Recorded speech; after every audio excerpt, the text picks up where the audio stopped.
Hello বন্ধুরা, কেমন আছো? আশা করি প্রত্যেকে ভীষণ ভালো আছো, সুস্থ আছো। আমি Paramita, welcome back to my channel Paramita's unique kitchen. আজ চলে এসেছি একটা অন্য রেসিপি নিয়ে। শীতকাল তো পড়ে গেছে, আর শীতের সবজি মানেই শীতের সবজি দিয়ে অনেক কিছু, লুচি, পুরি, কচুরি। তো সেরকমই আমি কিছু একটা রেসিপি নিয়ে এসেছি, বাঁধাকপি দিয়ে বানিয়ে নেবো আজ বাঁধাকপির পরোটা। তাহলে চলো বানিয়ে নিই বাঁধাকপি দিয়ে বাঁধাকপির পরোটা কেমন লাগে। বাঁধাকপির পরোটা তৈরি করার জন্য আমি এখানে কিছুটা আটা নিয়েছি। আমি সম্পূর্ণ একদম পিওর আটা নিয়েছি, তোমরা চাইলে ময়দা ব্যবহার করতে পারো। কিছু মশলা নিয়েছি, তার মধ্যে কালো জিরে, জোয়ান, কসুরি মেথি, স্বাদ মতন লবণ আর কিছুটা রাঁধুনি গুঁড়ো নিয়েছি।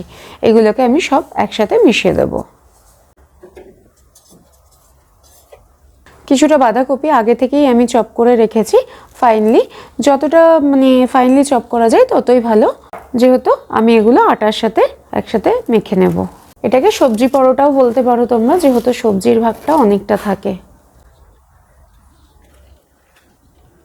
আমি এখানে 1.5 খানা পেঁয়াজ কুচিয়ে রেখেছিলাম, সেই পেঁয়াজ কুচিটা দিয়ে দিচ্ছি কেটে রাখা টমেটো, একটা টমেটো দিয়েছি আমি এখানে, আর দিয়ে দিচ্ছি কিছুটা আদা কুচি, দিয়ে দিচ্ছি কিছুটা রসুন কুচি। যদি নিরামিষভাবে কেউ বানাতে চাও তাহলে এই রসুনটা স্কিপ করতে পারো, পেঁয়াজের রসুনটা। কিছুটা কাঁচা লঙ্কা কুচি। সব উপকরণ খুব ভালো করে একসাথে মেখে নেব। প্রথমেই জল দেব না, কারণ যেহেতু সবজি রয়েছে আর লবণ পড়েছে, এখান থেকে জল অনেকটাই ছাড়বে, সেই কারণে এখন জলের ব্যবহার করছি না। এই আটাটা মেখে কিন্তু রেখে দেওয়া যাবে না, কারণ যেহেতু এগুলো থেকে জল ছাড়তে থাকে, তাই যতটা তাড়াতাড়ি সম্ভব ততটা তাড়াতাড়ি করতে হবে। আমি এখানে কিছুটা আমের আচার ব্যবহার করছি, কেনা আমের আচার। তোমাদের কাছে যদি হোমমেড থাকে তাহলে তোমরা হোমমেড ব্যবহার করতে পারো।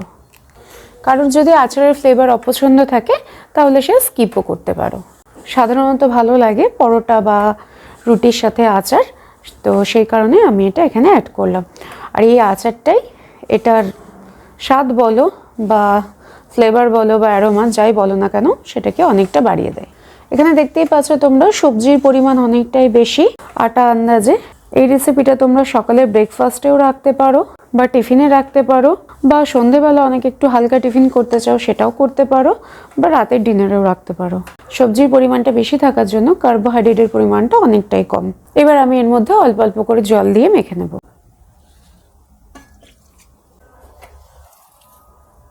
আটাটা আমার পুরোপুরি মাখা হয়ে গেছে। এবার আমি এর থেকে লেচি করে নেব। এটা কিন্তু খুব শক্ত হবে না, আবার একটু মিডিয়াম মতন থাকবে, আবার খুব নরমও হবে না। আর কেউ যদি খুব নরম করতে চাও তাহলে অনেকটা সেই গোলা রুটির মতন বা চিল্লার মতন করে করতে হবে। তো এবার আমি এর থেকে লেচিগুলোকে বার করে নেব। এটা কিন্তু রাখা যাবে না, অন্য আটা যেরকম আমরা ঢেকে রাখি সেরকমভাবে কিন্তু রাখা যাবে না, কারণ যেহেতু সবজি আছে সেজন্য জল ছাড়তে শুরু করবে। আমার সবগুলো লেচি কাটা হয়ে গেছে। এবার এগুলোকে আমি হালকা হাতে বেলে তারপরে ভেজে নেব। খুব বেশি প্রেশার দিয়ে কিন্তু এগুলোকে বেলা যাবে না। এবার আমি এগুলোকে বেলে নেব একটা একটা করে। আমি একটু শুকনো আটা নিয়েছি, আর এই শুকনো আটার মধ্যে আমি একটুখানি ধনেপাতা কুচি মিশিয়ে নিয়েছি। তোমরা চাইলে দিতেও পারো, নাহলে স্কিপও করতে পারো। যেহেতু ধনেপাতা আমার খুব পছন্দের, তাই জন্য আমি ধনেপাতা ব্যবহার করেছি। তোমাদের যদি পছন্দ হয় করবে, না হলে করবে না। যেহেতু আমি প্রথমে ধনেপাতাটা আটা মাখার সময় মাখতে ভুলে গেছিলাম, তো সেই কারণেই এইভাবে করে নেওয়া। এবার এটাকে হালকা হাতে বেলে নেব। খুব বেশি প্রেশার দেওয়া যাবে না, হালকা হাতে জাস্ট আলতো করে করে করতে হবে। ঠিক যেরকমভাবে আমরা আমাদের নতুন কোনো জিনিসকে যত্ন করে ব্যবহার করি, ঠিক সেই রকম। একটু আটা বেশি দিয়েই বেলতে হবে, না হলে লেগে যাওয়ার সম্ভাবনা থাকবে। একটু মোটা থাকবে, তাতে কোনো ক্ষতি নেই। একটুখানি আটা আমি বেশি দিয়েছি, কারণ এটা যেহেতু নরম, তো সেই কারণে একটু আটা বেশি দিতে হবে। পরে যখন আমি এটা তাওয়াতে দেব বা প্যানে দেব, তখন আমি একটুখানি ঝেড়ে নেব, তাহলে আটাটা অনেকটা পড়ে যাবে। এভাবে আমি বাকিগুলোও বেলে ভেজে নেব।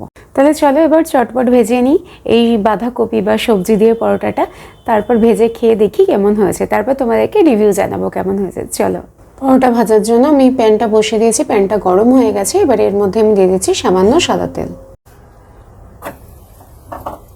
যেহেতু এগুলো খুব নরম, সেই কারণে আমি একটু তেল দিয়ে দিয়েছি আগে, তাহলে পরে ভাজতে সুবিধা হবে।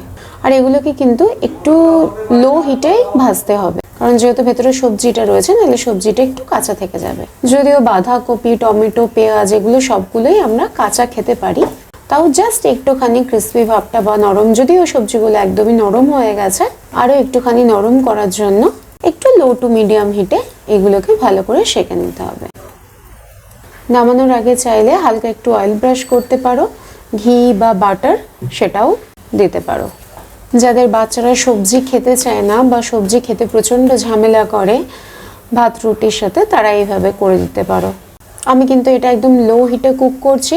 দেখেছো কি সুন্দর কালার ধরে গেছে, দেখতেই পাচ্ছ কি সুন্দর কালার এসছে। তো বন্ধুরা, এই ছিল আমার আজকের বাঁধাকপির পরোটার রেসিপি যদি ভালো লাগে আর তোমাদের যদি এরকম রেসিপি আরও পছন্দ হয়, তোমরা যদি আরও এরকম রেসিপি দেখতে চাও, ইনোভেটিভ রেসিপি, তাহলে অবশ্যই আমাকে কমেন্ট বক্সে জানাতে ভুলো না। ভিডিও ভালো লাগলে চ্যানেলটাকে সাবস্ক্রাইব করো, আর রেসিপি ভালো লাগলে কমেন্ট করে জানিও কেমন লাগলো। আর সবাই খুব ভালো থেকো, সুস্থ থেকো। আবার দেখা হবে অন্য কোনো রেসিপি নিয়ে। টাটা।